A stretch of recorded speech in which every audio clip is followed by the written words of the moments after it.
सास, माँ, बहू और बेटी। नहीं नहीं, ये कहानी इन सारे के सारे रिश्तों की नहीं, बल्कि 2 रिश्तों में ही सभी रिश्तों के होने की है। अरे बहू, मेरे और तेरे ससुर जी की रोटी मत बनाना, मैं बना लूंगी, दिन तक ठंडी हो जाती है।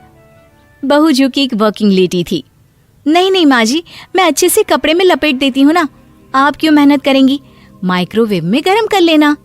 अरे नहीं बहू, मेहनत मत कर, वैसे भी ऑफिस में कम मेहनत होती है क्या, जा रहने दे। लेकिन बहू मानती नहीं, वो सास ससुर की रोटी बना कर ही जाती है। दोपहर में खाने के वक्त ससुर जी कहते हैं, अरे बहू को रोटी बनाने के लिए क्यों मना कर दिया, क्या हो गया, ठंडा ही तो खाते आए हम लोग हमेशा से। अरे वो क्या है ना, सुबह ऑफिस जाती है, घर का सारा काम करने में वक्त लग जाता है, अरे थकती है वो अलग, तो मैंने सोचा बहाने से ही थोड़ा कम काम करवाऊं। ससुर मुस्कुरा रहे होते हैं। ये तो अच्छा है, बहू को समझना जरूरी है। वक्त बीत रहा था, घर में सब खुश थे कि एक दिन, माँ जी आप शाम को थोड़ा टहलने निकला करें, घर पर रह रहकर हड्डियां जाम होती है, पापा को भी ले जाया करिए, मैं वक्त पर तो आ जाती हूँ। बहू ठीक 5 बजे ऑफिस से घर आ जाती है। फिर चाय नाश्ता बनाकर सास ससुर के साथ बैठती, उन लोगों को सारा दिन का हाल बताती। रात को पति घर आता है। क्या बात है बेटा, ऑफिस से आकर कभी हम लोगों के साथ भी बैठा कर। अरे माँ, दिन रात काम करके मन ही नहीं करता, अगले दिन की फिर तैयारी होती है, आप और पापा ही कमरे में आ जाओ। इससे अच्छी तो बहू है, कितना भी थकी रहे, घर आकर हम लोगों के लिए चाय नाश्ता बनाना, फिर बातें करना। बहू ना होती तो हम बुढ़ा बुढ़िया तो बैठे ही रह जाते। सास और ससुर अब बहू के कहने पर शाम की सैर पर निकलने लगते हैं। सास की कई सहेलियां बनती है तो ससुर को भी कुछ बुजुर्ग लोगों का ग्रुप मिल जाता है। कैसा रहा सहेलियों के साथ शाम का वक्त? हम लोगों ने तो भाई खूब योगा किया। अरे हम लोगों को गप्पों से फुर्सत ही नहीं होती। वैसे मिसेस मल्होत्रा आज बहू के बारे में कुछ बोल रही थी। तभी वहां ऑफिस से बहू आ जाती है जो जींस और टॉप में होती है। क्या बात है माँ, क्या कह रही थी आपकी सहेली आपकी बहू के लिए? सास इस बार बहू को कुछ अलग तरीके से देखती है और उल्टा सवाल ही दाग देती है। क्या कह रही थी वो हटा, ये बता, तेरे ऑफिस में तो मर्द भी काम करते होंगे ना? बहू जो अब तक मजाक कर रही थी वो सीरियस हो जाती है। मर्द होंगे नहीं माँ जी, मर्द ही ज्यादा है, हम 5 ही लड़कियां हैं ऑफिस में। अरे तो अच्छा लगता है क्या ऐसे कपड़े पहनती हो? कल से तुम ना साड़ी पहनकर ऑफिस जाना, और हाँ, शाम का नाश्ता थोड़ा जल्दी बनाया करो, नाश्ता बनाकर बाद में ही ऑफिस के कपड़े चेंज करने जाना। बहू को समझ में नहीं आता कि सास को हो क्या गया है, लेकिन वो कुछ नहीं कहती, सीधे किचन में जाकर चाय नाश्ता बनाती है और सास ससुर को दे देती है। अगले रोज बहू ऑफिस के लिए तैयार होती है तो खूब सुंदर सी साड़ी पहनती है और ऑफिस के लिए निकलने से पहले सास और ससुर के पैर छूती है और निकल जाती है। क्या बात है, आज मेधा के ऑफिस में लग रहा है कोई फंक्शन है। अच्छा, पता नहीं, मुझे तो बताया नहीं, वैसे तो सारी बात करती रहती है। अरे देखा नहीं कैसे साड़ी पहनकर जा रही थी? अरे वो तो मैंने ही बोला है उसे। अरे अच्छा लगता है क्या रोज रोज ऐसे सूट या जींस में जाना? बहू हो, बहू बनकर रहो, और आप भी ना मेधा मेधा मत किया करिए, बहू बोला करिए, सर पर चढ़ जाएगी तो दिक्कत हो जाएगी। सास अब बहू को बहू जैसा रखने लगती है, हर बात पर रोका टोकी, हर बात पर ताने। क्या बात है, आजकल लेट आ रही है ऑफिस से? अरे चाय के लिए भी देर हो जाती है, हम लोग फिर पार्क में भी देर से पहुंचते हैं। सभी की बहुएं वक्त से चाय नाश्ता करा देती है अपने सास ससुर को, बस एक तू ही है जो उस वक्त ऑफिस से निकलती है। माँ जी, वो एक रास्ता पुलिस वालों ने न जाने क्यों बंद कर रखा है, जिसके कारण ट्रैफिक ज्यादा हो जाता है। मैं कोशिश करूंगी कल वक्त से पहले ही निकल जाऊं। ससुर देख रहे होते हैं कि बहू अब परेशान सी रहने लगी है। एक रोज, मेधा, बेटी मेधा। जी पिताजी। बेटा देख जरा कौन सी टी शर्ट अच्छी लग रही है। वो क्या है ना, शाम को सब बदल बदल कर टी शर्ट पहनते हैं, मैं भी सोच रहा हूँ कि आज कुछ अच्छा सा पहन कर जाऊं। हाँ पिताजी, ये सही है। ये लाल वाली ना बहुत जचेगी आप पर। मेरे पापा पर भी डार्क रंग बहुत जचता है। क्या चल रहा है? अरे ससुर के सामने घूंघट तो छोड़ो, ऊपर से रंग बताया जा रहा है टी शर्ट का। अरे बहू, कोई संस्कार दिए नहीं है क्या तेरी माँ ने? बहू इस बार बहुत निराश हो जाती है। वो वहां से तुरंत अपने कमरे में चली जाती है। अब बहू घर का सारा काम करती, ऑफिस जाती, लेकिन साड़ी और सर पर पल्ला लेकर। एक बार पड़ोसन उनके घर आती है। वाह सुमित्रा बहन, बहू का तो रूप ही बदल दिया। ठीक किया, बहू बहू जैसी ही अच्छी लगती है। अच्छा चलती हूँ मैं। पड़ोसन के जाने के बाद सास बड़ी अकड़ के साथ कहती है, देखा मेरा कमाल, कैसे मैंने मेधा बहू को कंट्रोल में कर लिया। अब बारी ससुर के बोलने की थी। हाँ सुमित्रा, बिल्कुल ये काम तो किया है तुमने, लेकिन कभी सोचा क्या खो दिया? क्या खो दिया? मैंने तो कुछ नहीं खोया जी। खोया है, पहले बहू जब ऑफिस जाती तुम्हारे पैर छूकर तुम्हें गले लगाती, लेकिन अब सिर्फ पैर छूती है। हाँ जी, ये बात तो आप ठीक बोल रहे हैं। पहले घंटों हम लोगों से बात करती, कमरे में ना जाती, ऑफिस से आते ही खुद की चाय, खाना, नाश्ता सब हम लोगों के साथ करती, सारी बात बताती। लेकिन क्या तुम्हें पता है, बहू की तबीयत खराब चल रही है, वो माँ बनने वाली है। ये बात मुझे बेटे ने बताई कि तुम्हें बता दूं। अब सास की आंख में आंसू थे। वो समझ गई थी कि लोगों के कहने में आकर उसने क्या खो दिया। शाम को बहू घर आती है तो माँ किचन में पकोड़े तल रही होती है। अरे माँ जी, आप रहने दीजिए ना, मैं आ तो रही थी। अरे नहीं, जा तू चेंज कर ले, मैं नाश्ता और चाय टेबल पर ही लगा रही हूँ मेधा।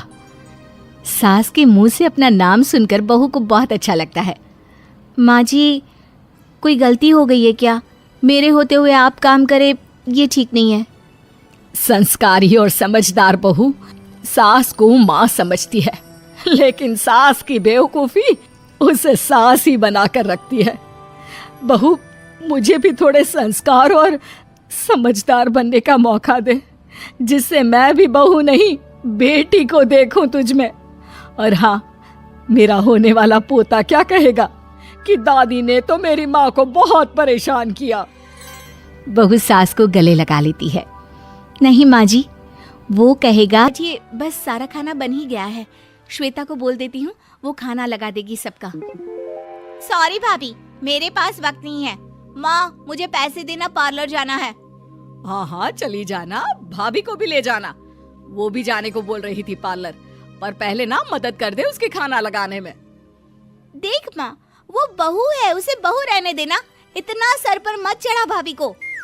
श्वेता, ज्यादा मत बोला कर, बहू और बेटी में कोई फर्क नहीं होता है, जा जाकर काम कर।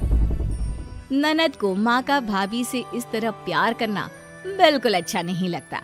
वो बार बार किसी न किसी तरह माँ को भाभी के खिलाफ भड़काती रहती, लेकिन कोई फायदा ना होता। एक रोज, अरे बेटे किशन, जा बहू को कहीं घुमा कर ला, सारा दिन घर में काम करती रहती है। हाँ माँ, हम लोग जा रहे हैं ना गोवा। अच्छा जी, भाभी ने तो हमें बताया भी नहीं। वैसे तो सारी पंचायत करती है, ये गोवा वाली बात क्यों छुपा गई हमसे? अरे क्योंकि उसे खुद नहीं पता था बहन, मुझे टिकट सस्ती मिल रही थी तो मैंने बुक कर दिया। हाँ शिखा, पैकिंग कर ले, संडे हम जा रहे हैं गोवा। दोपहर में शिखा पैकिंग कर रही थी कि सास आ जाती है। ये क्या बहू, साड़ियाँ? अरे गोवा जा रही है घूमने या फिर शादी में मायके हैं? माँ जी, ऐसा कुछ है ही नहीं, समझ में नहीं आ रहा क्या रखूं कपड़े में। अरे तेरी और श्वेता की साइज तो एक ही है, उसके कुछ मॉडर्न कपड़े ले ले, आकर लौटा देना। हाँ माँ जी, ये ठीक रहेगा। शिखा श्वेता के पास जाती है और उससे कपड़े मांगती है। ना जी ना, मैं अपने कपड़े ना दूं, वैसे भी फैल जाएंगे मेरे कपड़े, बहुत महंगे वाले हैं। शिखा मुंह लटकाकर कमरे में आ जाती है तो सास कहती है, चल तैयार हो जा, तुझे मैं शॉपिंग करा कर लाती हूँ गोवा की। बस फिर क्या था, सास बहू निकल जाते हैं मार्केट और एक से बढ़कर एक ड्रेस खरीद कर घर आते हैं। पहले बता देती कि नए कपड़े दिलाने वाली है भाभी को, तो मैं अपने ही दे देती ना भाभी को, मुझे दिला देती नए कपड़े।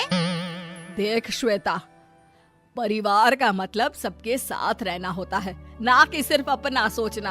वैसे भी तुझे अच्छे संस्कार सीखने चाहिए। और रही बात कपड़ों की, तो शिखा, आज से घर पर भी तू मॉडर्न कपड़े ही पहनेगी। कोई जरूरत नहीं है ये साड़ी वाड़ी लपेटने की। अब क्या था, घर पर श्वेता और शिखा एक जैसे रहते। एक बार पड़ोसन आती है। अरे बेटा, अपनी माँ को तो बुलाना जरा, बात करनी है। शिखा सास को बताती है और रसोई में चली जाती है। ये आपकी बेटी बहुत बड़ी हो गई है, इसके लिए एक रिश्ता है, कहो तो बता दूं। ये बेटी नहीं बहू है, घर में सब एक जैसा ही रहता है। वैसे मेरी बेटी भी बड़ी हो गई है, कोई रिश्ता हो तो जरूर बताना। पड़ोसन रिश्ता लेकर उन लोगों के घर आती है। तब श्वेता की होने वाली सास कहती है, तो ये घर है, कितने मंजिल का है? और ये बहू ने आपकी क्या पहन रखा है, जीन्स टॉप? अरे भाई, साड़ी वाड़ी नहीं है क्या इसके पास? देखिए, सर्दी है तो साड़ी में बहू कैसे मैनेज करती, वैसे पहनती है साड़ी भी। देखिए, हम लोग ठहरे पैसे वाले लोग, कोई कमी नहीं है हम लोगों के पास पैसों की, बहुत पैसे हैं, जमीन, नौकर चाकर, कार, सब कुछ है, लेकिन घर में संस्कारी बहू चाहिए। समझ रही हैं ना आप? सास कुछ कहती कि श्वेता बोल पड़ती है, हाय रे, नौकर चाकर से लेकर जमीन, कार, पैसा, हाँ, मुझे रिश्ता मंजूर है मुझे। अरे रुक जा श्वेता, मैं बात कर रही हूँ ना। देखिए, हम लोगों के घर इतनी आजादी नहीं मिलेगी। अरे हाँ कर देना माँ, हाँ कर दे जल्दी से। सास क्या करती, बेटी की शादी ऐसे घर में कर देती है जहाँ ना उनके विचार मिलते हैं और ना ही आचार। शादी के बाद एक रोज फोन पर, श्वेता बेटा, एक बार घर आ जा, बहुत दिल करता है तुझे देखने का। माँ, वो घर पर बहुत काम होता है, कैसे आऊँ? बड़ा घर है, लेकिन आने जाने वालों की लाइन ही लगी रहती है। बेटा, मैं तो जानती थी उस घर का हाल, लेकिन तू ही नहीं मान रही थी। माँ देख, हर घर का यही हाल है। तेरी बेटी को यहाँ घूंघट हटाने की परमिशन नहीं है और एक तरफ भाभी स्कर्ट पहनकर घूम रही है। बेटा, मुझे क्या पता था कि मेरी बेटी को ससुराल के नाम पर पिंजरा मिल जाएगा। अच्छा माँ, फोन रखती हूँ, सास को गर्मा गर्म रोटी खिलानी है। तुम लोगों की तरह नहीं कि एक रोटी बनाओ, एक सब्जी बनाओ, फिर सारा दिन फ्री होकर घूमो।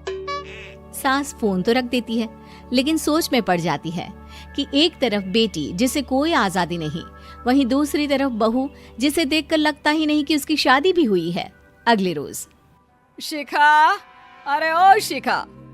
हाँ माँ, क्या हुआ? कुछ चाहिए आपको? मैं जिम जा रही थी। जिम के कपड़ों में बहू को देखकर सास को घूंघट में अपनी बेटी का ख्याल आता है। देख बहू, घर में बहू की तरह रहा कर, इतने टाइट कपड़े पहनकर जिम जाना पसंद नहीं मुझे। जा जाकर रोटी बना।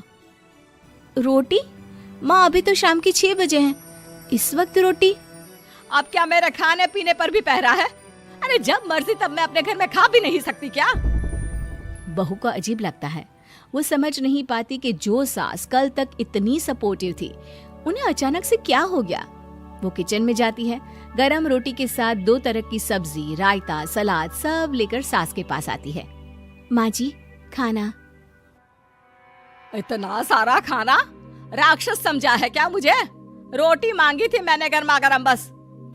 पर माँ जी, रोटी खाती किससे आप? सब्जी तो बनानी थी ना।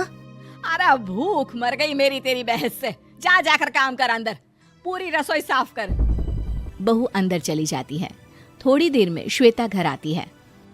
अरे शिखा, जल्दी से चाय ला, पकवान बना, मेरी बेटी आई है। अरे नहीं नहीं माँ, ड्राइवर बाहर खड़ा है, मैं तो घर का कोई सामान खरीदने के बहाने यहाँ आ गई हूँ, मुझे जाना होगा। अरे बेटा, पर कितने दिनों बाद देख रही हूँ तुझे, रहने आ जाना 2-4 दिन के लिए। आ जाऊंगी माँ, जब मेरी सास मरेगी तब। मैं तो रोज मन्नत मानती हूँ कि मेरी सास मर जाए तो अच्छा है। अच्छा चल, जा रही हूँ माँ। हे भगवान, कैसे कैसे दिन देखने पड़ रहे हैं मेरी बेटी को। सास अंदर जाती है जहाँ श्वेता की जिम वाली सहेली का फोन आया होता है। क्या बात है, आज जिम नहीं आई? अरे पता नहीं यार, आज माँ को क्या हो गया अचानक। पर खैर कोई नहीं, लगता नहीं कि मैं अब जिम आ पाऊंगी। शिखा स्पीकर पर बात कर रही थी जिसे सास सुन रही थी। यार ये सास ना होती ही ऐसी है। मैं तो कहती हूँ बुढ़िया जल्दी मरे और तू आराम से जिए। शिखा को सहेली की बात पर गुस्सा आ जाता है। माँ के मरने की कौन सा बच्चा दुआ मांगता है मोहिनी? आगे से ऐसी बात मेरे सामने मत करना। हमारे घर की शोभा ही माँ है। क्या हुआ जो थोड़ी सख्ती दिखा रही है? उसमें भी कोई ना कोई उनकी भलाई ही होगी। मैं तो कहती हूँ भगवान मेरे जैसी सास सबको दे जो सिर्फ माँ की तरह है। सास वाली तो कोई बात ही नहीं है उनमें। सास ये बात सुन रही थी। उनकी आंख में आंसू आ जाते हैं कि क्यों वो बेटे की किस्मत में बहू को भी भागीदार बना रही थी। शिखा, अरे ओ शिखा, क्या हो गया? जिम नहीं जाना क्या? सहेलियों की तरह उसका भी घर बस जाए, लेकिन वो अपने मम्मी पापा से ये बात कहती भी तो कैसे कहती? माँ जानती है मेरी सहेली है ना शीतल, उससे बेटी हुई है, बड़ी प्यारी बच्ची है उसकी। अरे ये तो बहुत अच्छी बात है। उसकी शादी भी तो 4 साल पहले हो गई थी ना। अब क्या कर बेटा, चाहते हैं तो हम भी यही है कि तुम्हारी शादी हो जाए, लेकिन कोई अच्छा लड़का मिलता ही नहीं। कोई बात नहीं मम्मी पापा, मैं जानती हूँ आप मेरे लिए बहुत अच्छा रिश्ता ढूंढना चाहते हैं। और अभी मेरी इतनी उम्र भी तो नहीं हुई है। अच्छा शालिनी बेटा, क्या है ना, मेरे पास नई साड़ी नहीं है और मुझे किटी पार्टी में जाना था, तो इस महीने तेरी तनख्वाह आ जाए तो एक नई साड़ी दिलवा देना बेटा। और बेटा मेरा मोबाइल भी थोड़ा पुराना हो गया है, 6 महीने से इसी को काम में ले रहा हूँ। एक नया मोबाइल ला देना बेटा। हाँ हाँ मम्मी पापा। और माँ, आप तनख्वाह की चिंता क्यों करती हैं? साड़ी तो मैं आपको कल ही दिलवा दूंगी। और रही बात आपकी मोबाइल की, तो मैं आज शाम को ही ऑफिस से लौटते वक्त ले आऊंगी। अरे भगवान सबको तुम्हारे जैसी बेटी दे, कितना ध्यान रखती है अपने मम्मी पापा का। पापा, आज आप दुकान नहीं जा रहे हैं क्या? वो क्या है ना बेटा, मेरे सर में जरा दर्द हो रहा है, इसलिए आज दुकान जाने का मन नहीं है। पापा दवाई ले लीजिए और अगर हो सके तो चले जाइए। इस तरह दुकान बंद रहेगी तो ग्राहक आना बंद कर देंगे ना। अरे बेटा तेरे पापा की अब उम्र हो चली है और तू है ना हमारी कमाऊ बेटी, इतनी अच्छी नौकरी करती है, हमारा ख्याल रखती है, तेरे पापा को चिंता करने की क्या जरूरत भला है? ठीक है पापा, आप अपना ध्यान रखिए। मैं ऑफिस से लौटते वक्त आपका फोन ले आऊंगी। और माँ, आपकी साड़ी हम कल लेकर आएंगी। शालिनी के जाने के बाद क्या करे, शालिनी के लिए सच में कोई लड़का ढूंढकर उसकी शादी करवानी है क्या? अरे पागल हो गई हो क्या? वो शादी करके इस घर से चली गई तो हमारे खाने के लिए पैसे कहाँ से आएंगे? जानती हूँ वैसे भी आपको ना दुकान पर जाने में, काम करने में आलस आता है, अच्छे से पहचानती हूँ आपको। हाँ तो क्या हुआ, बेटी नौकरी करती है, जब बच्चे माँ बाप की कमाई पर मजाक कर सकते हैं तो क्या माँ बाप बच्चों की कमाई पर थोड़े दिन चैन से जी नहीं सकते? अरे वो तो हम जी रहे हैं ना, देखा ना हमारी बेटी एक ही बार में हमें मोबाइल और साड़ी दिलाने के लिए कैसे फट से तैयार हो गई। एक दिन सरला की एक पड़ोसन अपने भतीजी का रिश्ता लेकर सरला के घर आती है। सरला बहन, ये मेरा भतीजा है प्रशांत, इसके लिए रिश्ता ढूंढ रही थी बहुत दिन से। अचानक से तुम्हारी बेटी का ख्याल आया। इतनी सुंदर और अच्छी नौकरी वाली लड़की है, मुझे तो बहुत पसंद है। अरे तुम्हारे पसंद करने से क्या होता है, मेरी बेटी को भी तो तुम्हारा भतीजा पसंद आना चाहिए ना। हाँ, ऐसे थोड़ी ना कि तुम्हें हमारी लड़की पसंद आ गई और हमने रिश्ता कर दिया। मेरा भतीजा बहुत बड़ी कंपनी में जॉब करता है। अंकल जी, मैंने आपकी बेटी को देखा है और वो मुझे बहुत पसंद है।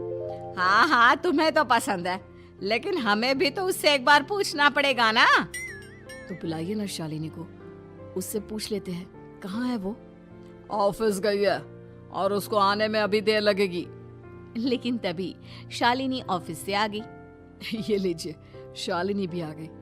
अब आमने सामने ही बात कर लेते हैं। आओ आओ शालिनी बेटा, इससे मिलो। मेरा भतीजा प्रशांत प्राइवेट कंपनी में अच्छी जॉब करता है। अब बेटा तुम्हें ये लड़का पसंद है क्या? देखो बेटा, सोच समझ कर हाँ करना, तुम्हारे ऊपर कोई जबरदस्ती नहीं है। मम्मी पापा, प्रशांत की जॉब और उसकी बातें सुनकर मुझे तो काफी अच्छा लगा। मैं उससे शादी करने के लिए तैयार हूँ।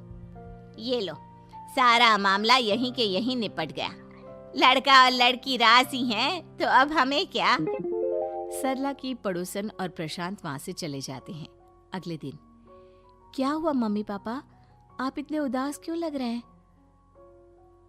वो क्या है ना बेटा, तुमने शादी के लिए हाँ कर दी उस लड़के के साथ। तो क्या हुआ माँ, उस लड़के में कोई खोट है क्या? आपको वो पसंद नहीं? अरे नहीं नहीं बेटा, जिसमें तुम्हारी खुशी उसमें हमारी खुशी। हमें भी लड़का पसंद है। तो फिर क्या बात है? अगर कुछ भी है तो आप मुझे बता सकते हैं। तुम्हारी माँ ये सोच सोच कर परेशान है कि तुम्हारे बाद हमारा क्या होगा। तुम हमारी इकलौती बेटी हो, हमारा बुढ़ापा कैसे कटेगा। अब बेटा, हम अपने बारे में सोचकर तुम्हें जिंदगी भर शादी करने से रोक तो नहीं सकते ना। जाओ, तुम अपनी जिंदगी में खुश रहो, हमारा क्या है, जैसे तैसे जी लेंगे। हाँ बात तो सही है बेटा, कैसे भी करके मैं दुकान का काम कर लूंगा। तुम और प्रशांत शादी करके खुश रहो। अपने माँ बाप की बात सुनकर शालिनी काफी दुखी हो जाती है। उसे लगने लगता है कि वाकई में उसकी शादी हो जाने के बाद उसके माँ और बाप का ख्याल कौन रखेगा। और यही सोचकर वो एक दिन प्रशांत से मिलती है। देखो प्रशांत, तुम मुझे बहुत पसंद हो, लेकिन मैं चाहकर भी तुमसे शादी नहीं कर सकती। अरे क्या हुआ शालिनी, क्या तुम मेरी किसी बात से परेशान हो? नहीं नहीं प्रशांत, मैं अपने माँ बाप की इकलौती संतान हूँ। अगर मैं भी शादी करके घर से चली गई तो उनका ख्याल कौन रखेगा, उनका खर्चा कौन उठाएगा। तो क्या तुम सारी जिंदगी शादी नहीं करोगी? शायद नहीं प्रशांत, और अगर अपने माँ बाप के लिए ये भी करना पड़े तो इसमें गलत क्या है। प्रशांत ये सारी बात जाकर सरला के पड़ोसन यानी कि अपनी बुआ को बता देता है। ये सरला तो बड़ी चालाक निकली। प्रशांत, वो अपनी बेटी के साथ खेल खेल रही है। कैसा खेल? आप क्या कहना चाहती हैं? अरे शालिनी बहुत सीधी और संस्कारी लड़की है, लेकिन ये सरला और महेश एक नंबर के चालाक। बुआ जी, आपकी बात सही है, लेकिन अपनी बेटी के साथ भला कोई क्यों चालाकी करेगा? वो तो मैं तुझे कल बताऊंगी। तो कल सुबह मेरे साथ शालिनी के घर चलना। और फिर अगले दिन, क्या हुआ सरला बहन, तुम्हारी बेटी ने तो शादी के लिए मना कर दिया। अब पता नहीं बहन जी क्यों मना कर दिया। हम तो चाहते थे कि बेटी की शादी धूमधाम से करें। हमारी तो बहुत इच्छा थी कि शालिनी की शादी प्रशांत के साथ हो जाए, लेकिन अब क्या करें, वही नहीं चाहती। आंटी जी, शादी के बाद मुझे अपने माँ बाप की बहुत चिंता रहेगी। उनका ख्याल कौन रखेगा, और इसलिए मैं प्रशांत तो क्या किसी से भी शादी नहीं करना चाहती। अंधी हो गई हो क्या माँ बाप के प्यार में? पहले जरा अपने माँ बाप से सच तो पूछ लो। कैसा सच? यही सच शालिनी कि ये तुम्हारे सगे माँ बाप नहीं है और तुम इनके लिए सिर्फ पैसे कमाने का एक जरिया हो। अरे अरे, ये तुम क्या कह रही हो? सच ही तो कह रही हूँ भाई साहब। अब सीधे सीधे अपनी बेटी को अपनी सच्चाई बताओगे या फिर मैं कोई दूसरा तरीका निकालूं?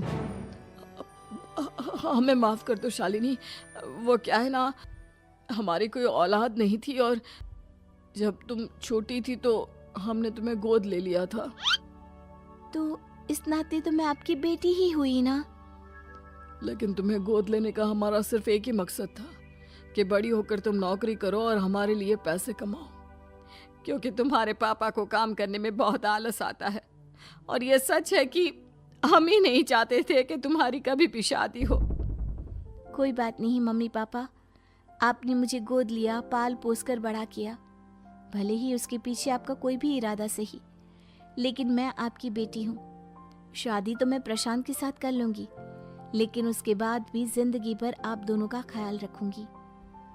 शालिनी की बातें सुनकर सरला और महेश को अपनी गलती का एहसास होता है और वो उससे माफी मांगते हैं।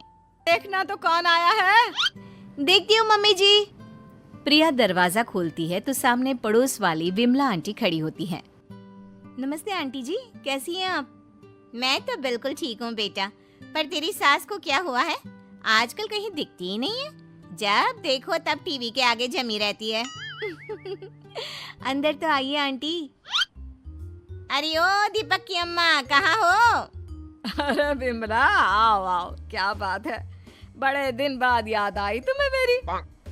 मैं तो हमेशा ही तुम्हें याद करती हूँ, पर तुम ही गायब रहती हो और आजकल तो बाहर भी नहीं आती जाती। तबीयत तो ठीक है ना तुम्हारी? अरे तबीयत को क्या होना है, इस उम्र में तो कुछ ना कुछ लगा ही रहता है। मेरी छोड़ो, तुम ये बताओ कि क्या चल रहा है गली मोहल्ले में। तुम गली मोहल्ले की छोड़ो, चल तो तुम्हारे पड़ोस में रहा है। तुम्हारी नई सहेली आई है। मेरी कौन सी नई सहेली? मैं तो यहाँ बस तुमसे बातचीत कर लेती हूँ या फिर बाजू वाली शर्मा की बहू से 2-4 बातें कर लेती हूँ। इसीलिए तो कहा कि तेरी नई सहेली आई है। अब कोई पड़ोस में आया है तो बात तो होनी ही है। कम से कम इसी बहाने हमारा भी एक ग्रुप बन जाएगा। फिर सब मिलकर अपनी बहुओं की शिकायतें किया करेंगे। दोनों हंसने लगते हैं। तभी प्रिया चाय लेकर आती है और सामने टेबल पर रख देती है। दोनों चाय पीती हैं और बातें करते हैं। चलो मैं चलती हूँ, अब कल मिलते हैं। राम राम। अगले दिन प्रिया किचन में कुछ काम कर रही होती है और सुमन आराम से सोफे पर बैठकर मटर छिल रही होती है। तभी डोरबेल बजती है। प्रिया दरवाजा खोलती है तो सामने उनकी नई पड़ोसन खड़ी होती है। जी, आप कौन? मैंने पहचाना नहीं। नमस्ते बेटा, मैं शारदा, आपके बगल वाले घर में अभी 2-4 दिन पहले ही शिफ्ट हुए हैं। ओह अच्छा अच्छा अच्छा, नमस्ते आंटी, अंदर आइए ना आप। देखिए तो मम्मी जी, आज कौन आया है। इतना कहकर प्रिया किचन में चाय बनाने चली जाती है। नई पड़ोसन को घर पे देखकर सुमन थोड़ा हैरान हो जाती है। नमस्ते बहन जी, मैं शारदा, आपकी नई पड़ोसन। अच्छा अच्छा, आप हैं हमारी नई पड़ोसन। आइए आइए, और बताइए कैसी हैं आप? जी बिल्कुल ठीक हूँ। वो दरअसल घर पर छोटी सी पूजा रखवाई थी, बस उसी का प्रसाद देने चली आई। सोचा इसी बहाने नए पड़ोसियों से भी मुलाकात हो जाएगी। ये तो बहुत अच्छा सोचा आपने। सुमन प्रिया को आवाज लगाती है। अरे ओ बहू, जरा चाय पानी का तो आके पूछ लो। ये आजकल की बहुएं भी ना, जब तक बोलो नहीं तब तक कुछ नहीं करेंगी। आई मम्मी जी। प्रिया चाय लेकर आती है। दोनों बैठकर चाय पीती हैं और खूब सारी बातें करती हैं। अच्छा बहन जी, अब मैं चलती हूँ, फिर मिलते हैं। अब तो आना जाना लगा ही रहेगा। शारदा के जाने के बाद प्रिया किचन से बाहर आती है। क्या बात है मम्मी जी, आप दोनों को देखकर तो लगा ही नहीं कि पहली बार मिल रही हो। आप दोनों तो बिल्कुल बिछड़ी हुई सहेलियों की तरह बातें कर रही थी। अरे जब 2 औरतें मिल जाती है ना, तो बातें अपने आप ही निकल आती है। अब तू अपने काम पर ध्यान दे, बातों पे नहीं। ऐसे ही कुछ दिन बीत जाते हैं। अब सुमन और शारदा अच्छी सहेलियां बन गई होती हैं। दोनों एक साथ मंदिर जाती, मार्केट जाती और कभी कभी तो विमला भी इनके साथ मिलकर खूब हंसी ठिठोली करती। एक शाम तीनों बैठकर सुमन के घर पर चाय पी रही होती हैं कि तभी बहुत तेज बारिश शुरू हो जाती है। सुमन जोर से प्रिया को आवाज लगाती है। प्रिया, ओ प्रिया, देख कितनी तेज बारिश हो रही है। जाके छत से सारे कपड़े ले आ, नहीं तो सब भीग जाएंगे। सुमन 2 बार आवाज लगाती है लेकिन प्रिया का कोई जवाब नहीं आता। शायद प्रिया कुछ काम कर रही है, इसीलिए कुछ जवाब नहीं दे रही। अरे काहे का काम, आराम फरमा रही होगी महारानी। तभी प्रिया बीमार हालत में अपने कमरे से बाहर निकलती है। हाँ मम्मी जी, क्या हुआ? मेरी तबीयत थोड़ी ठीक नहीं है ना, इसलिए आग लग गई। अरे सारे कपड़े भीग गए और तुझे सोने से फुर्सत नहीं है। सबके सामने सुमन के मुंह से ऐसी बातें सुनकर प्रिया उदास हो जाती है और छत से कपड़े उतारने चली जाती है। सुमन, ये क्या बात हुई? प्रिया ने बताया ना कि उसकी तबीयत ठीक नहीं, इसलिए उसकी आंख लग गई। तुम भी ना खामखा उसे सबके सामने सुना दिया। अरे आप नहीं जानती शारदा जी, कुछ बहुएं ना बहुत आलसी होती है, घर का एक काम नहीं करना चाहती। ऐसा नहीं है सुमन, तुम्हारी बहू तो बहुत प्यारी है, तुम्हारी सारी बात भी तो मानती है। हाँ सुमन, तुम प्रिया के बारे में ऐसा क्यों सोचती हो? मेरी भी दो बहुएं हैं, लेकिन मैं उन्हें अपनी बेटियों की तरह रखती हूँ। आखिर वो भी तो किसी की बेटियां ही है ना। और अगर तुम ऐसा ही व्यवहार करोगी तो एक दिन प्रिया भी तुम्हारे साथ ऐसा ही बर्ताव करेगी। शारदा और विमला की बातें सुनकर सुमन की तो बोलती बंद हो जाती है। वहीं प्रिया भी बाहर से सारी बातें सुन रही होती है। अरे मैं कोई उसकी दुश्मन थोड़ी ना हूँ, मैं भी उसकी माँ हूँ, लेकिन कभी कभी सास बनना पड़ता है, नहीं तो बहुएं हाथ से निकल जाती है। देखो सुमन, ये सब सोच का फर्क है।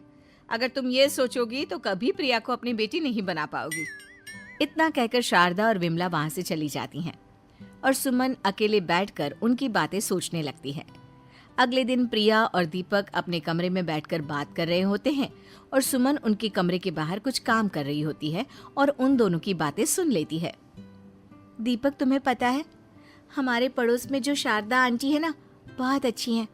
अच्छा, ऐसा क्या हो गया जो तुम्हें वो इतनी अच्छी लगने लग गई? कुछ खास नहीं, बस कल जब मम्मी जी मुझे सबके सामने सुना रही थी तो शारदा आंटी ने मेरा साथ दिया। मैं तो सच में हैरान ही रह गई थी जब उन्होंने मम्मी जी को मुझसे ऐसा बर्ताव करने के लिए मना किया। अच्छा, फिर क्या हुआ? होना क्या था, शारदा आंटी तो मम्मी जी को समझा ही रही थी कि बहू को भी बेटी की तरह ही रखना चाहिए, लेकिन मम्मी जी तो मम्मी जी है ना, उन्हें तो मुझ में हमेशा कमी ही दिखती है। काश मुझे भी शारदा आंटी जैसी सास मिली होती जो मुझे भी अपनी बेटी जैसी समझती। सुमन ये सब सुनकर बहुत उदास हो जाती है और वहां से चली जाती है। प्रिया की बातें सुमन के कानों में बार बार गूंज रही थी। उसे बहुत शर्मिंदगी महसूस हो रही थी कि उसने प्रिया के साथ बहुत गलत किया है। अगले दिन सुमन शारदा और विमला को बुलाती है। क्या बात है सुमन, आज तूने ऐसे अचानक क्यों बुलाया? सब ठीक तो है ना? हाँ हाँ, सब ठीक है, तुम दोनों बैठो तो सही। तब तक दीपक और उसके पापा भी आ जाते हैं। प्रिया, तुम भी आ जाओ। क्या हुआ मम्मी जी, आपने बुलाया? हाँ प्रिया बेटा, मैं आज सबके सामने तुमसे माफी मांगना चाहती हूँ। मैंने आज तक तुम्हारे साथ बहुत बुरा व्यवहार किया है, लेकिन तुमने कभी भी मेरे साथ बुरा बर्ताव नहीं किया। मुझे अपनी गलती का एहसास हो गया है, हो सके तो मुझे माफ कर देना। प्रिया अपनी सास की बातें सुनकर हैरान हो जाती है। उसकी आंखों में आंसू आ जाते हैं। प्लीज मम्मी जी, आप मुझसे माफी मत मांगिए, मैं भी आपकी बेटी ही हूँ। वैसे एक थैंक यू तो मेरी नई सहेली को भी बनता है, जिसकी वजह से मुझे मेरी गलती का एहसास हुआ। शारदा बहन, आपका बहुत बहुत शुक्रिया जो आपने मेरी आंखें खोल दी। अरे क्या सुमन, तुम भी ना? तो फिर इसी बात पर चाय और पकोड़े हो जाए। वरना आजकल का जमाना कैसा है ये तो आप भी जानते ही हैं। अच्छे घर की लड़कियां मिलना बहुत मुश्किल है। बात तो एकदम सही है तुम्हारी। आप रिश्ते देखिए और मैं बहू। इस घर में बहू तो सिर्फ मेरी पसंद की ही आएगी। विक्रम अपने बेटे के लिए लड़की देखना शुरू कर देता है। कुछ दिनों बाद वो सलोनी के घर जाते हैं। लड़की कहाँ है, जरा उसे बुलाइए तो सही। जी बस अभी आती ही होगी। स्मृति के इतना बोलते ही जींस टॉप पहने सलोनी वहां आ जाती है। सलोनी को देखते ही लड़के वालों के होश उड़ जाते हैं। ये क्या पहन कर आई है आपकी लड़की? माफ कीजिएगा, लेकिन हमारे घर में ये सब कुछ नहीं चलेगा। वो आंटी जी क्या है ना, आज मुझे कॉलेज से आने में थोड़ी देर हो गई थी, इसलिए तैयार होने का टाइम ही नहीं मिला। तो तुम कॉलेज भी जाती हो? वैसे कितनी पढ़ी लिखी हो तुम? मैं अभी MBA की पढ़ाई कर रही हूँ। शादी के बाद क्या इरादा है तुम्हारा, जॉब या घर? जैसा आप कहो। देखो सलोनी, शादी ब्याह का मामला है, इसलिए मैं झूठ नहीं बोलूंगी। मुझे मेरे बेटे के लिए एक ऐसी लड़की चाहिए जो खाना बनाना, बड़ों का आदर करना, पूजा पाठ करना जानती हो। ये जीन्स पहनना, कॉलेज जाना और जॉब करना, ये सब हमारे घर नहीं चलेगा। माँ, ये सब आप क्या बोले जा रही हो? आखिर जीन्स पहनने में क्या बुराई है? और उसे जॉब करनी है या पढ़ाई, ये सब तो उसकी मर्जी है। इसका फैसला हम कैसे कर सकते हैं? चुप कर तू, तुझसे किसी ने सलाह नहीं मांगी है। तुम बताओ सलोनी, अगर तुम्हें हमारे घर की बहू बनना है तो ये सब छोड़ना पड़ेगा। आंटी जी, मैं जींस भले ही पहनती हूँ, पर इसका मतलब ये तो नहीं कि मेरे अंदर संस्कारों की कमी है। मुझे खाना बनाने, कपड़े बर्तन धोने से लेकर भगवान की पूजा अर्चना करना सब आता है। लेकिन मैं आपकी शर्त नहीं मान सकती। ना तो मैं जींस छोड़ूंगी और ना ही अपनी पढ़ाई। ठीक है, फिर हम भी इस शादी के लिए इनकार करते हैं। वृंदा, ये तुम क्या बोल रही हो? मैं ठीक ही तो बोल रही हूँ। मुझे सुशील और संस्कारी लड़की चाहिए। ऐसे आंखों में आंखें डालकर बात करने वाली लड़की हमारे घर की बहू नहीं बन सकती। ऐसे ही 2 महीने बीत जाते हैं, लेकिन वृंदा को ऐसी एक लड़की भी नहीं मिलती जो उसकी शर्तों पर शादी के लिए तैयार हो। वो जहाँ भी लड़की देखने जाती, उनसे ताउम्र साड़ी पहनने और घर का चूल्हा चौका करने की शर्त रख देती, जिसे सुनते ही हर लड़की इनकार कर देती। देखो वृंदा, बहुत मुश्किल से एक और रिश्ता आया है। तुम प्लीज यहाँ किसी पर कोई शर्त मत थोप देना। मैं नहीं चाहता कि तुम्हारी ऊट पटांग शर्तों के कारण हमारे बेटे की उम्र निकल जाए। अच्छा, तो अभी आपको मेरी शर्तें ऊट पटांग लग रही है। जिस दिन कोई गलत लड़की हमारे घर की बहू बन जाएगी ना, तब समझ आएगा आपको। देवी जी, अगर आपका हो गया हो तो अब चले हम लड़की देखने। हाँ तो चलो ना, कौन मना कर रहा है। वृंदा और विक्रम अपने बेटे के संग लड़की देखने जाते हैं, जहां लड़की की माँ चारुलता उनका स्वागत करती है। आप कुछ चाय नाश्ता लेंगे? नहीं नहीं, आप बस लड़की को बुला लीजिए। चारुलता अपनी बेटी वैदेही को आवाज देती है। थोड़ी ही देर में साड़ी पहने, हाथ में चाय लिए और सर पर पल्लू रखकर वैदेही आ जाती है। वैदेही को देखते ही वृंदा फूले नहीं समाती। वो बिना कुछ पूछे ही रिश्ता पक्का कर देती है और अच्छा सा मुहूर्त देखकर दोनों की शादी करा देती है। शादी के 2 दिन बाद, वैदेही बेटा, देवेश ऑफिस के लिए लेट हो रहा है, तो उसके लिए चाय बना कर ले आ। मम्मी जी, मुझे चाय बनानी तो आती ही नहीं है और उनको ऑफिस के लिए बहुत देर भी हो रही है, वरना मैं यूट्यूब में देखकर बना लेती। आप एक काम कीजिए ना, आज आप चाय बना लीजिए, मैं कल बना लूंगी। वैदेही की बातें सुनकर वृंदा का मुंह खुला का खुला रह जाता है। और अब वो करती भी तो क्या, बेटे को ऑफिस के लिए लेट जो हो रहा था, तो बस फटाफट वृंदा ने रसोई में घुसकर चाय बनाना शुरू कर दिया, जिसके बाद देवेश ऑफिस के लिए निकल गया। अब वृंदा सीधे वैदेही के कमरे में जाती है। बहू, तुझे खाने में क्या क्या बनाना आता है? कुछ भी नहीं मम्मी जी। हैं? कुछ भी नहीं मतलब? क्या तेरी माँ ने तुझे खाना बनाना नहीं सिखाया? नहीं तो मम्मी जी। वैदेही के इतना बोलते ही वृंदा अपना सर पकड़ लेती है। वैदेही भी अपनी सास की ये हालत देख मंद मंद मुस्कुराने लगती है।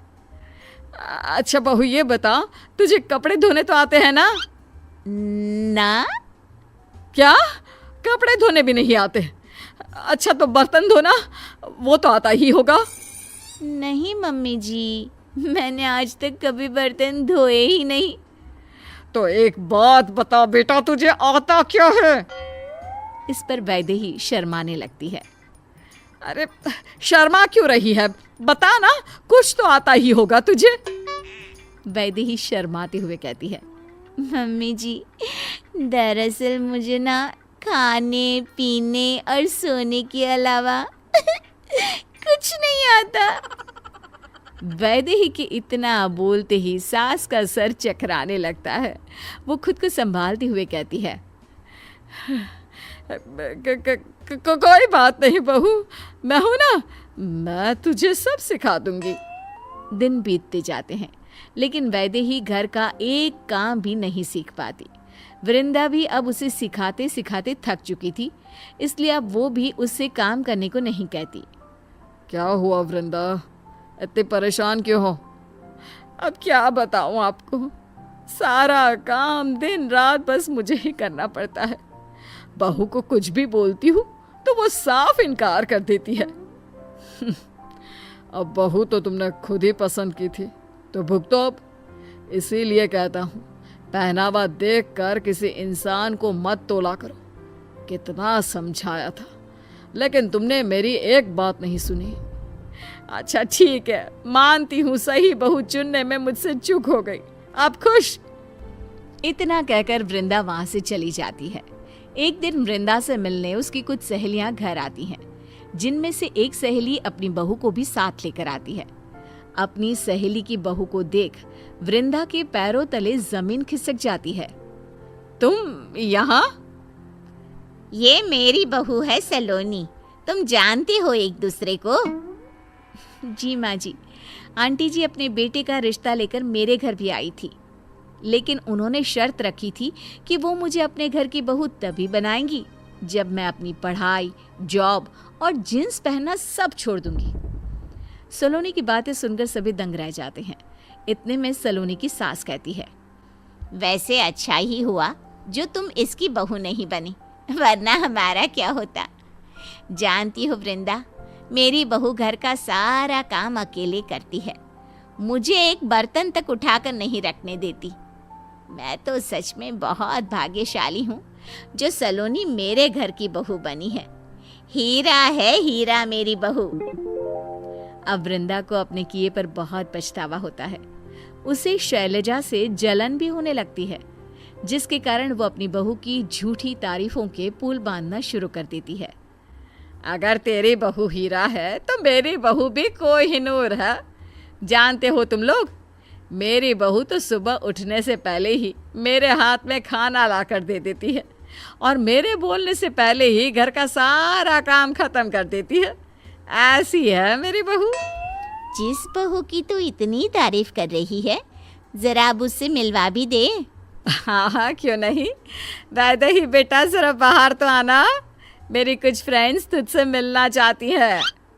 वृंदा के कहते ही वैदेही सिर पर पल्लू रखकर बाहर आती है और सभी के पैर छूती है। वृंदा, तेरी बहू तो बहुत संस्कारी है। हाँ यार, तू सच में बहुत भाग्यशाली है जो तुझे ऐसी बहू मिली, वरना आज के ज़माने में ऐसी लड़की मिलनी बहुत मुश्किल है। सच में क्या किस्मत पाकर आई है तू। तुझे तो कोहिनूर से भी कीमती बहू मिली है। वृंदा झूठी मुस्कान लिए हंसने लगती है। तभी, मम्मी जी मुझे बहुत भूख लग रही है, जल्दी से जाकर कुछ बना दीजिए ना प्लीज़। वैदेही की ये बात सुनकर सभी दंग रह जाते हैं। अरे बेटा, भूख लग रही है तो जाकर बना ले कुछ, अपनी सास को क्यों परेशान कर रही है। इससे पहले कि वैदेही कुछ बोलती, वृंदा बीच में बोल पड़ती है। वो क्या है ना, बहू को सिर्फ मेरे ही हाथ का खाना पसंद है, इसलिए वो मुझसे बोल रही है।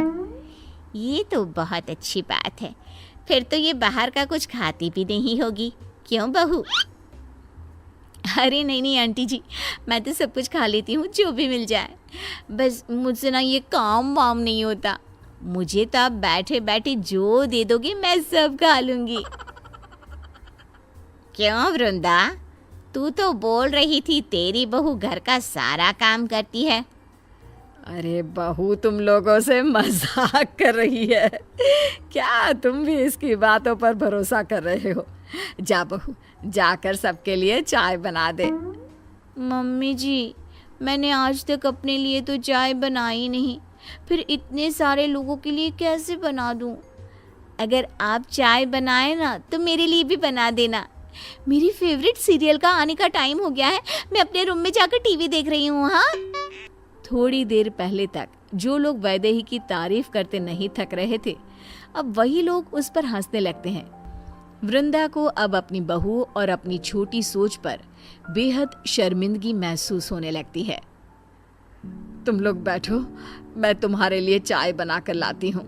नहीं वृंदा, उसकी कोई ज़रूरत नहीं है, अब हम यहाँ और नहीं रुक सकते। मुझे फक्र है अपनी बहू सलोनी पर, जो ऑफिस के साथ साथ पूरा घर भी संभालती है। चल बेटा, घर चलते हैं। जी मम्मी जी, बस 2 मिनट दीजिए मुझे। सलोनी वृंदा के पास जाती है और उससे कहती है, आज तो आपको एहसास हो ही चुका होगा आंटी जी कि कभी भी किसी को उसके कपड़ों से जज नहीं करना चाहिए। जींस पहनने का मतलब ये नहीं होता कि लड़की असंस्कारी है, या फिर अगर लड़की ऑफिस जाती है तो अपने परिवार को नहीं संभाल सकती। ये सब सिर्फ एक गलत सोच है। अच्छा हुआ उस दिन आपने मुझे ठुकरा दिया, वरना मुझे इतना अच्छा ससुराल नहीं मिलता। आज अपने पूरे जीवन में पहली बार वृंदा को एहसास होता है कि पहनावे को लेकर उसकी सोच कितनी गलत थी। कभी किसी के संस्कारों को उसके कपड़ों से तोलकर नहीं देखना चाहिए। कपड़े कभी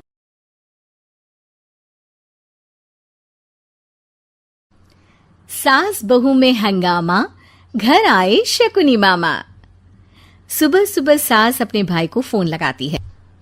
हेलो, अरे किधर है तू? बहन की कोई खबर नहीं लेगा? यहाँ मेरी सारी सत्ता लूट रही है धीरे धीरे करके। 22 मार्च से 1 वीक के लिए इंडिया में कोई भी इंटरनेशनल फ्लाइट नहीं लैंड करेगी। क्या? तुझे कैसे पता? हेलो ऐप से देख, ये है हेलो ऐप। जैसे ही आप हेलो ऐप डाउनलोड करते हो, उस पर सर्च बार में हेलो ट्रेंड्स मिलेंगे, जिसमें सभी ट्रेंडिंग न्यूज, वीडियोस, आर्टिकल्स मिलेंगे। उससे आप डे टू डे इन्फॉर्मेशन से अपडेट रह सकते हो। ये तो बहुत अच्छा ऐप है। मैं अभी डाउनलोड करके खुद को अपडेट करती हूँ।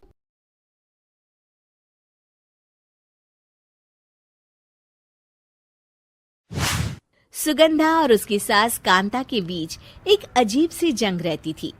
ये जंग थी किचन में कौन ज्यादा अच्छा काम करेगा और घर के सदस्यों के दिल जीतेगा। और उनकी इस जंग में हमेशा कुर्बान होते थे उनके दोनों पति। कैसे? आइए देखते हैं इस किचन पॉलिटिक्स की कहानी में। एक दिन किचन में, माँ जी आज मैं बना रही हूँ मेथी की सब्जी। इस खाने से घर वालों के पेट की सारी समस्या खत्म हो जाएगी। और मैं बना रही हूँ तड़के वाली छाछ, जिसे पीते ही गैस की समस्या कभी नहीं होगी। दोनों अपने अपने खाने को लेकर टेबल पर पहुंच जाती हैं। तभी सुगंधा के ससुर उसकी बनाई सब्जी की तारीफ कर देते हैं। अरे वाह, मेथी की सब्जी भी बनी है, बड़ी ही स्वादिष्ट है। वाह बहू वाह। अरे बहू, लेकिन इसमें इतनी सारी मेथी बर्बाद करने की क्या जरूरत थी? देखिए माँ जी, ये तो वो मेथी है जो आप रात में भिगोकर सुबह उसका पानी पीती हैं, और जो मेथी फेंक देती हैं उसी से मैंने ये सब्जी बनाई है। अरे वाह बहू, तुमने तो बड़ा ही समझदारी का काम किया। बस अब क्या था। कांता जी का तो मानो ये सुनकर खून ही सूख गया। वो फैसला कर लेती है कि किसी भी तरह वो अपने खाने की तारीफ लेकर ही रहेगी और सुगंधा को किचन में उसकी कमियां गिनाएगी। कांता फ्रिज खोलकर देख रही होती है और फिर सुगंधा से कहती है, अरे बहू ये क्या, पूरा फ्रिज गंदा पड़ा है। तभी वहां सुगंधा का पति आ जाता है। वो सुगंधा को डांट कर कहता है, सुगंधा, तुम्हें कितनी बार कह रखा है कि वायरस फैल रहा है, साफ सफाई का पूरा ख्याल रखना है, लेकिन तुम किचन में इतनी गंदगी रखोगी तो कैसे चलेगा। सुगंधा सास की तरफ देखती है जहां वो मुस्कुरा रही होती है। सुगंधा समझ जाती है कि सास ने उससे बदला लेने के लिए ये सब किया है। दोनों रात के खाने की तैयारी में लग जाती हैं। दोनों ना एक दूसरे की तरफ देखती हैं और ना ही एक दूसरे से बातें करती हैं। रात को खाने की टेबल पर एक एक कर दोनों कई तरह के अलग अलग व्यंजन टेबल पर लगा देती हैं और अपने अपने पति के पास जाकर खड़ी हो जाती हैं। अरे खाइए जी खाइए, मैंने बड़ी मेहनत से बनाया है। प्लेट में वो खाना डालती हैं। सुगंधा भी दोनों की प्लेट में खाना डालते हुए कहती है, बड़ी ही मेहनत लगी है इस खाने को बनाने में। हाँ, दोनों को ना चाहते हुए भी सारा खाना खाना पड़ता है। कहीं दही तो कहीं मलाई तो कहीं मसाला। और इन सब के बाद दोनों बड़ी ही मुश्किल से अपने कमरे में सोने जाते हैं। लेकिन अगली सुबह सुगंधा का पति चिल्ला रहा होता है, हाय रे, हाय मेरा तो पेट खराब हो गया, हाय माँ बहुत दर्द हो रहा है। तो वहीं कांता के कमरे से भी कुछ ऐसी ही आवाज आने लगती है। हे भगवान, इस सास बहू की लड़ाई हमारी जान लेकर रहेगी। जाओ कोई डॉक्टर को बुला कर लाओ। डॉक्टर आते हैं। दोनों को देखकर कांता और सुगंधा से कहती हैं, देखिए, आप दोनों इन्हें खाने में हल्का ही दीजिएगा। हो सके तो रात का खाना जल्दी खाया करे और वॉक किया करे। इतना कहकर डॉक्टर वहां से चले जाते हैं। जिसके बाद एक बार फिर से दोनों बहुएं किचन में जाती हैं और खाना बनाने में लग जाती हैं। रात में खाने के टेबल पर दोनों एक बार फिर से खाना लगाने लगती है। पापा जी, मैंने ये पतली मूंग की दाल की खिचड़ी के साथ ये पापड़ और पुदीने की चटनी भी बनाई है। अरे बहू, अभी अभी बेचारे पेट की बीमारी से गुजरे हैं। इतना भारी खाना तो डॉक्टर ने भी मना किया है ना। देखिए, मैंने आप दोनों के लिए सूप बनाया है। और दोनों उन लोगों की प्लेट में खाना डालने लगती हैं। तभी दोनों एक साथ बोल पड़ते हैं, बस करो, हमें माफ करो। हमें नहीं खाना इस घर में, ना खिचड़ी और ना ही सूप। हम इंसान हैं, एक वक्त में एक ही खाना खा सकते हैं। बस करो, हमें माफ करो। हमें नहीं खाना इस घर में, ना खिचड़ी और ना ही सूप। हम इंसान हैं, एक वक्त में एक ही खाना खा सकते हैं। इतना कहकर वो दोनों वहां से चले जाते हैं। कहानी का अंत। आप लोग उम्मीद कर रहे होंगे कि अंत में सब ठीक हो जाएगा। नहीं जनाब, अगर सास बहू के बीच सब ठीक हो जाए तो आप ये सीरीज देखे ही क्यों? तो मजा लीजिए इस चैनल में सास बहू से जुड़ी कहानियों का, क्योंकि ये ऐसा रिश्ता है जिसकी मिठास उसकी खटास में हमेशा ज्यादा ही रहती है। 22 मार्च से 1 वीक के लिए इंडिया में कोई भी इंटरनेशनल फ्लाइट नहीं लैंड करेगी। क्या? तुझे कैसे पता? हेलो ऐप से। देख, ये है हेलो ऐप। जैसे ही आप हेलो ऐप डाउनलोड करते हो, उस पर सर्च बार में हेलो ट्रेंड्स मिलेंगे, जिसमें सभी ट्रेंडिंग न्यूज, वीडियोस, आर्टिकल्स मिलेंगे। उससे आप डे टू डे इंफॉर्मेशन से अपडेट रह सकते हो। ये तो बहुत अच्छा ऐप है। मैं अभी डाउनलोड करके खुद को अपडेट करती हूँ।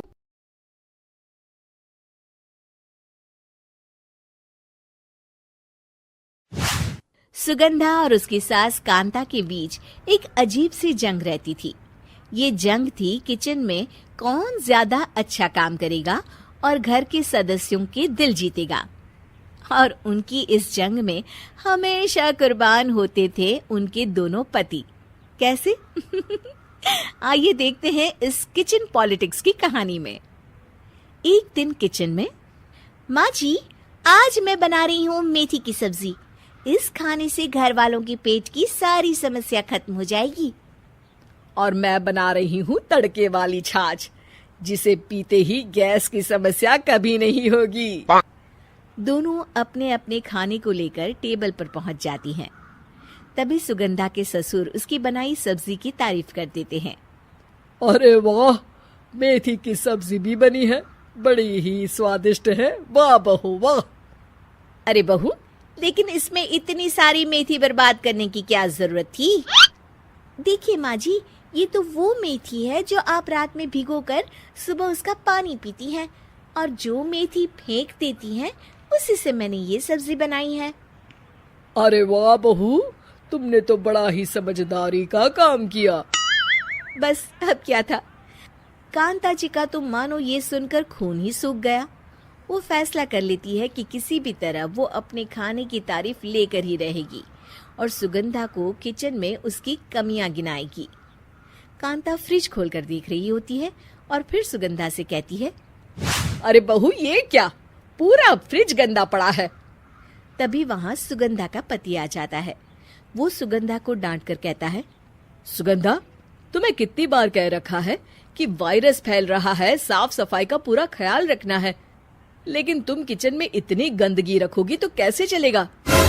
सुगंधा सास की तरफ देखती है जहां वो मुस्कुरा रही होती है। सुगंधा समझ जाती है कि सास ने उससे बदला लेने के लिए ये सब किया है। दोनों रात के खाने की तैयारी में लग जाती हैं। दोनों ना एक दूसरे की तरफ देखती हैं और ना ही एक दूसरे से बातें करती हैं। रात को खाने की टेबल पर एक एक कर दोनों कई तरह के अलग अलग व्यंजन टेबल पर लगा देती हैं और अपने अपने पति के पास जाकर खड़ी हो जाती हैं। अरे खाइए जी खाइए, मैंने बड़ी मेहनत से बनाया है। प्लेट में वो खाना डालती हैं। सुगंधा भी दोनों की प्लेट में खाना डालते हुए कहती है, बड़ी ही मेहनत लगी है इस खाने को बनाने में। हाँ, दोनों को ना चाहते हुए भी सारा खाना खाना पड़ता है। कहीं दही तो कहीं मलाई तो कहीं मसाला। और इन सब के बाद दोनों बड़ी ही मुश्किल से अपने कमरे में सोने जाते हैं। लेकिन अगली सुबह सुगंधा का पति चिल्ला रहा होता है, हाय रे, हाय मेरा तो पेट खराब हो गया, हाय माँ बहुत दर्द हो रहा है। तो वहीं कांता के कमरे से भी कुछ ऐसी ही आवाज आने लगती है। हे भगवान, इस सास बहू की लड़ाई हमारी जान लेकर रहेगी। जाओ कोई डॉक्टर को बुला कर लाओ। डॉक्टर आते हैं। दोनों को देखकर कांता और सुगंधा से कहते हैं, देखिए, आप दोनों इन्हें खाने में हल्का ही दीजिएगा। हो सके तो रात का खाना जल्दी खाया करे और वॉक किया करे। इतना कहकर डॉक्टर वहां से चले जाते हैं। जिसके बाद एक बार फिर से दोनों बहुएं किचन में जाती हैं और खाना बनाने में लग जाती हैं। रात में खाने के टेबल पर दोनों एक बार फिर से खाना लगाने लगती है। पापा जी, मैंने ये पतली मूंग की दाल की खिचड़ी के साथ ये पापड़ और पुदीने की चटनी भी बनाई है। अरे बहू, अभी अभी बेचारे पेट की बीमारी से गुजरे हैं। इतना भारी खाना तो डॉक्टर ने भी मना किया है ना। देखिए, मैंने आप दोनों के लिए सूप बनाया है। और दोनों उन लोगों की प्लेट में खाना डालने लगती हैं। तभी दोनों एक साथ बोल पड़ते हैं, बस करो, हमें माफ करो। हमें नहीं खाना इस घर में, ना खिचड़ी और ना ही सूप। हम इंसान हैं, एक वक्त में एक ही खाना खा सकते हैं। बस करो, हमें माफ करो। हमें नहीं खाना इस घर में, ना खिचड़ी और ना ही सूप। हम इंसान हैं, एक वक्त में एक ही खाना खा सकते हैं। इतना कहकर वो दोनों वहां से चले जाते हैं। कहानी का अंत। आप लोग उम्मीद कर रहे होंगे कि अंत में सब ठीक हो जाएगा। नहीं जनाब, अगर सास बहू के बीच सब ठीक हो जाए तो आप ये सीरीज देखे ही क्यों? तो मजा लीजिए इस चैनल में सास बहू से जुड़ी कहानियों का, क्योंकि ये ऐसा रिश्ता है जिसकी मिठास उसकी खटास में हमेशा ज्यादा ही रहती। अरे क्या हुआ दीदी, सुबह सुबह ये रुदाली क्यों शुरू कर दी? ऐसा क्या पहाड़ा टूटा है? अरे तेरे धर्मराज ससुर ने तिजोरी की चाबी बहू को दे दी है।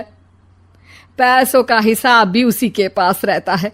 सिर्फ तिजोरी की ही नहीं, बेटे की चाबी भी उसी के पास है। अब उसी की बात सुनता है। अरे जल्दी से आ जाना, वरना तेरी बहन कंगाल हो जाएगी भाई। अरे बहन श्री, रहो टेंशन फ्री, आ रहा हूँ मैं तेरी बहू का पासा पलटने। अगले ही दिन मामा घर में आ टपकते हैं। अरे मामा जी, पाए लागू। बहू, पाँव छू के पैरों के नीचे की जमीन खींचना तो कोई तुमसे सीखे। हाँ, क्या मतलब मामा जी? अरे तुमने अपनी सास के पाँव छुए और पूरे घर की सत्ता हड़प ली। साले हैं? साहब, साले साहब कब आए आप? आ तो 40 साल पहले गया था। तुम्हारा दिमाग कुछ ज्यादा ही चलता है और जुबान भी। खैर, तुम्हारी बहन पे गए हो ना इसीलिए। जीजा जी, आप काफी मजाकिया हो गए। वैसे बहू ने घर की सत्ता हड़पी नहीं है, उसको दी गई है। वो गुणी है, समझदार है और उत्साही भी है। एक किताब भी लिख दीजिए ना अपनी बहू की तारीफ में जीजा जी। तभी सास वहां आ जाती है। अरे भाई, मेरे भाई आ गया तू। आजा आजा आजा, तेरे लिए पकवान बनाए हैं मैंने। हाँ हाँ साले साहब, खाइए। आपके घर में तो मिलते नहीं होंगे पकवान।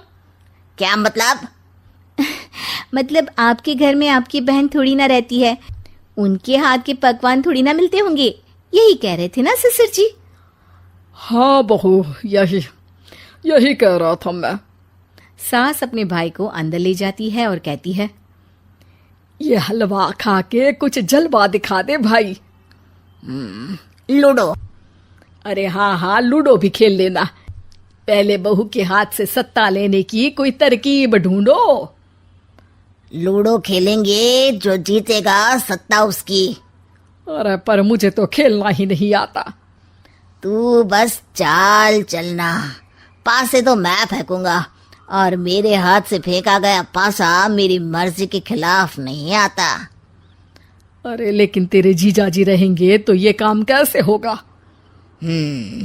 हर रविवार जीजाजी शाम को अपने दोस्तों के साथ बैठने जाते हैं, वहाँ उनकी महफिल जमेगी और यहाँ बहू की महफिल उजड़ जाएगी। अरे एक नंबर का कमीना है तू। जैसी दुनिया वैसे हम बहना। रविवार की रात सास, बहू, बेटा और सास का भाई एक साथ बैठे हुए होते हैं। अरे थोड़ा मनोरंजन हो जाए तो मजा आ जाए। हाँ हाँ, लूडो खेलते हैं। अरे वाह, बहुत अच्छा आइडिया है। हाँ हाँ, हम 4 लोग हैं, आराम से खेल सकते हैं। लूडो एक ऐसा खेल है जो खेलने से ज्यादा देखने में मजा आता है। तो भांजे तुम और हम बस देखेंगे। यानी सास और बहू में होगा मुकाबला। आ जाओ, देखते हैं किसमें कितना है दम। खेल होता है शुरू। पहली बाजी बहू जीत जाती है। क्यों सासू माँ, कैसी रही?